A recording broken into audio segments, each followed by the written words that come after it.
Learn English through stories E23 PDF. Adapted and modified by Kulwant Singh Sandhu. Contents. 1. What's in it for me? 2. The cunning fruit. 3. Friendship. 4. Grammar page. What's in it for me? By Sudha Murty. Musa the mouse walked jauntily down the road, whistling a happy tune to himself. There had been a storm earlier in the day which had got rid of the summer heat. He had just eaten a big juicy mango that had fallen in the storm, so his tummy was full, and he was as pleased as Punch. On the road, he saw a twig, also fallen from the tree above in the storm. Now a mouse will store and keep anything, hoping it will be of use one day. So Musa picked up the twig in his mouth and set off. A little ahead he met a potter. The potter was sitting with his head in his hands. Why? Because his oven had been drenched in the rain, and now he did not have enough dry wood to light it again. How would he bake his pots and sell them? As the potter sat wailing in front of his house, Musa walked up and watched him for some time. "Wash up, brother?" he asked with the twig still clutched in his mouth. At first the potter paid no attention to the strange talking mouse. Then when Musa asked him again and again, he told the little creature why he was crying. Musa nodded, kept the twig aside and said, "See, this twig has dried in the wind and can be used to light your kiln. I'll happily give it you, brother potter, but what's in it for me?" The potter thought hard, and, deciding that a little mouse could not ask for much, said, "I will give whatever you ask for." In a flash Musa replied, "Then give me that large pumpkin that is lying in the corner of the room." The potter was astonished. How can a mouse carry a pumpkin? Besides, he had been looking forward to the lovely pumpkin curry his wife would make for him that night. "Choose something else, little mouse," he urged. But Musa was stubborn. The pumpkin for the twig or nothing. So the potter gave Musa the pumpkin. The mouse was delighted. He had made a mighty human do what he wanted. He left the pumpkin near the potter's house, saying he would collect it soon, and set off down the road again. Further ahead, a milkman was sitting by his cows, shaking his head. "What's up, brother milkman?" asked a tiny voice. To his astonishment, the man saw a mouse with bright eyes peeping up at him. Sadly, he shook his head some more, then said, "The storm scared my cows and they are refusing to give me milk. What will I sell today and what will my family eat?" "Spicy pumpkin curry, if you want." "Surely you are joking, my friend. I have 10 people at home. Where will I get a pumpkin large enough to feed everyone?" "Just walk back the way I came. You will reach a potter's house. Right beside that I have left a pumpkin. That's mine, and you can have it. But what's in it for me, brother?" The milkman shrugged and said, "Whatever you want." Like the potter, he thought, what can a mouse want? Musa said, "Then give me a cow." "Are you mad? A pumpkin for a cow? Whoever has heard such a thing?" "It's that or nothing, my friend," replied Musa firmly. So the milkman went and got the large pumpkin and gave one cow to the mouse. A big cow with large horns that listened to what he commanded. Musa the mouse could not believe his luck. Off he went, seated on the cow, whistling another happy tune, when he stopped in front of a marriage hall. Why were people standing around looking sad and worried? They should be busy preparing for the marriage feast. Even the bride and groom were standing, with long faces. "What's up, brother groom?" called Musa, sitting atop his cow. The groom replied gloomily, "There's no milk to prepare the wedding gear. How will the wedding feast be complete without the dessert?" Musa grinned. "Worry not here. Take this cow. She is now happy and will give you milk. But what's in it for me, brother?" The groom was very happy and said, "Why, you can have whatever you want. You can eat your fill of the feast. Sweets, pulao, fruits, whatever your heart desires."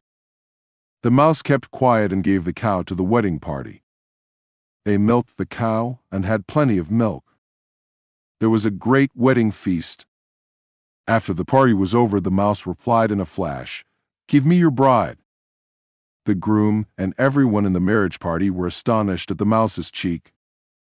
The groom was about to give him a good whack when his newly wedded bride stopped him. "You had given him your word that he could have whatever he wants. Let me go with him. I'll teach him such a lesson that he will never try to carry off another human bride again." Her husband agreed, so off she went with the mouse. Musa scampered ahead, eager to show the bride his home. But what was this? Why was she walking so slowly? "Hurry up, bride," he called. "It's about to rain again." The bride replied, "I am a human. I can't run as fast as you." So Musa had to slow down. By the time they reached his home, which was a little hole under a tree, he was very hungry.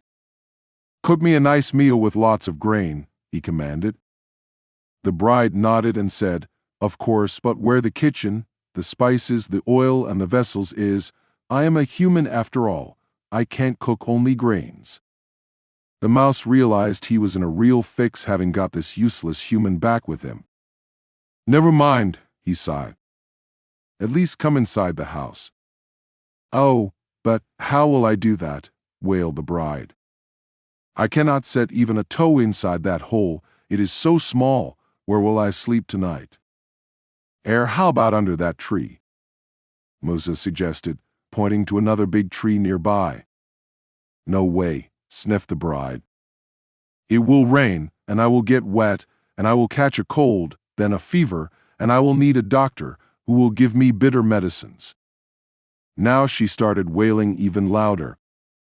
"Shush, shush," Musa comforted her, thinking he should have agreed to eat his fill of the wedding feast instead of bringing this strange, whiny woman back home with him. "How about you stay in that temple veranda for the night?" he suggested, pointing to a big temple across the road. "Oh, but thieves and robbers will come there and try to snatch away my lovely jewels," cried the woman. Then suddenly she dried her tears and said, "What if I call my friends Ram and Shyam to protect me?" Before Musa could say anything, she whistled loudly and called, "Ramu Shyamu." From nowhere a big dog and cat appeared next to her and made as if to eat up Musa. Oh, how he ran and saved his life by jumping into the safety of his hole. The bride grinned and went back to her wedding feast with her faithful pets. As for Musa, he had to go to sleep on an empty stomach that night. "Tomorrow," he sighed, "perhaps there will be another storm," and went off to sleep. 2. The cunning fruit. Udanka was a rich merchant with a vast business in North India. He had traveled all over the country and had seen many amazing sights during his travels. One day, his son Banu said to him, "Father, you have seen so many new places. I have seen nothing. I am very keen to see the sea you described to me. Please let me go to the seaside." Udanka thought it was a good idea too, and made arrangements for his son to travel to a South Indian town by the seashore, where he could stay with one of Udanka's friends. Thus Banu ended up in a town by the sea. His father's friend greeted him warmly and gave him a nice room in their house. The next day, Banu set off to see the town. As he walked in the bazaar, he saw a man selling jackfruit. Now Banu had seen apples, oranges, mangoes, even jamuns, but jackfruit was something he had never set eyes upon. What a strange shape it had, and what a sweet smell. "How do you eat this?" he asked the man selling it. "Cut it, eat the fruit, and throw away the seed," replied the man. When Banu heard that one big fruit cost only 2 annas, he was delighted and bought one. He carried it up to his room and proceeded to cut it open. He ate and ate the sweet fruit. It was like honey. Finally, when he was done, he realized that the gum from the fruit had made his hands all sticky. To get rid of the sticky gum, he wiped his hands on his dress, but that only made his dress sticky. He then tried washing his hands with water, but the gum remained. He slapped his head in despair, and now his face too became sticky. Then he remembered there was a sack of cotton kept outside his door. He crept out quietly and tried to wipe his hands and face with the cotton. But he only managed to cover himself with cotton, which now stuck fast onto his hands and face. The more cotton he used, the more it stuck to him. Feeling ashamed, he went to the backyard, where he knew a pot of hot water was kept. By then it was evening, and his host was calling him in for dinner. Not wanting to appear before him in that state, Banu hid behind a tree. The people of the house called out for him for some time, then thinking he must still be out somewhere, they took the vessel of hot water inside and shut the door. Banu looked this way and that. There was only the sheep shed now for him to sleep in. He went there and lay down among the sheep. That night, some thieves came to steal the sheep. When they saw Banu covered in cotton, they thought he was the biggest sheep of all and carried him away. Poor Banu dared not open his mouth to shout. At last, when they reached the outskirts of the town, they put him down. One close look at him, and they screamed, taking him to be a ghost. Banu stood by the roadside, wondering what to do. A milkmaid who was walking by saw the young man covered in cotton and asked him what had happened. When he told her, she laughed for a long time. Then she said, "You must always rub oil on your hands before you eat jackfruit. Otherwise the gum will stick to your hands and neither water nor cotton will take it off." She was very kind and took him to her house, where she gently removed all the cotton and the gum. Then Banu set off back to town. After some weeks, when he came home, Udanka asked him, "So what did you see and what did you learn?" Banu sighed and said, "Father, I saw many strange sights, learnt many new things, but the biggest lesson I learnt was, whatever you do, never eat a jackfruit. It is the most cunning fruit of all." 3. Friendship. Friendship is the feeling or relationship that friends share. It is an association which involves mutual affection, respect, and support. There is no place for envy or egotism in true friendship. A real friend is one who stands by his friend in his hour of need and rejoices in his success. If two persons simply know each other, they cannot be called friends.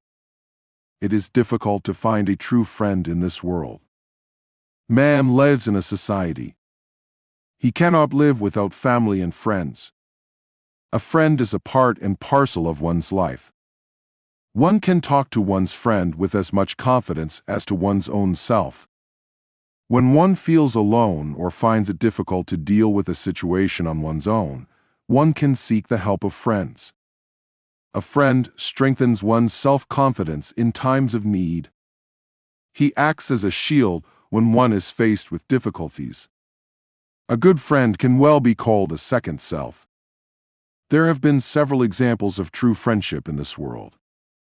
The exemplary friendship between Karl Marx, 1818–83, and Friedrich Engels, 1820–95, is known all over the world.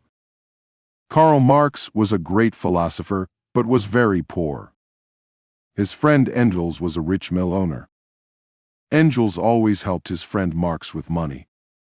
They wrote books together. The friendship of the Hindu mythological god Lord Krishna and Sudha is another perfect example of good friendship. They studied together and maintained an ideal friendship. Shakespeare devoted several of his compositions to his friend, the Earl of Southampton, who is believed to have held an important position in his life. One should always be able to distinguish between good and bad friends. A person who is honest and sincere can prove to be a good friend. A good friend shares not only our joys, but also our sorrows. He is a source of happiness. He gives attention to his friend's problems and offers unconditional love and support. A rich student can help his poor friend with money. A student who is brilliant in studies can help his friend who is weak in studies. Friendship grows on mutual trust and help. It is easy to make friends. but it is difficult to maintain it during the different stages of one's life. True friendship stands the test of time. One cannot enjoy true and permanent friendship if one does not value it. One ought to spare some time for one's friend. People of similar tastes, likings, hobbies, nature, etc. become friends. This friendship becomes close and lasts long. It is also seen that people come close to one another due to some circumstances, call themselves friends, but forget one another as soon as circumstances change. A true friend inspires the other to improve himself. He does not indulge in flattery. He always counsels his friend if the latter is prone to straying on the wrong track. He always protects his friend's interest. He does not hate him for his weaknesses, but tries to improve them. He may annoy his friend temporarily, but he does that for a good cause. One should always try to avoid bad company. A group of friends may indulge in undesirable activities like smoking, drinking, taking drugs, teasing, fighting, quarreling, etc. Nevertheless, one should not hate friends who may have acquired bad habits. One should try to reform such friends. In this way, one can be of help to the society as a whole too. Friendship has no boundaries of age, time, place, or relations. Practically, friendship is made between persons of similar age group. But even one's brother, sister, husband, father, or mother can become one's good friend. Life is full of uncertainties. The steady affection of a friend is a great support in one's life. A friend mitigates one's misery and suffering by his sympathy and help. At the same time, he can increase the intensity of one's joy by sharing it. Misunderstanding should never be allowed to come in the way of friendship. Friends should stand by each other through thick and thin. A true friend is the extension of one's own self. He is a source of enrichment of one's being. Vocabulary. 1. Egotism. Meanness, selfishness. 2. Part and parcel. An essential part.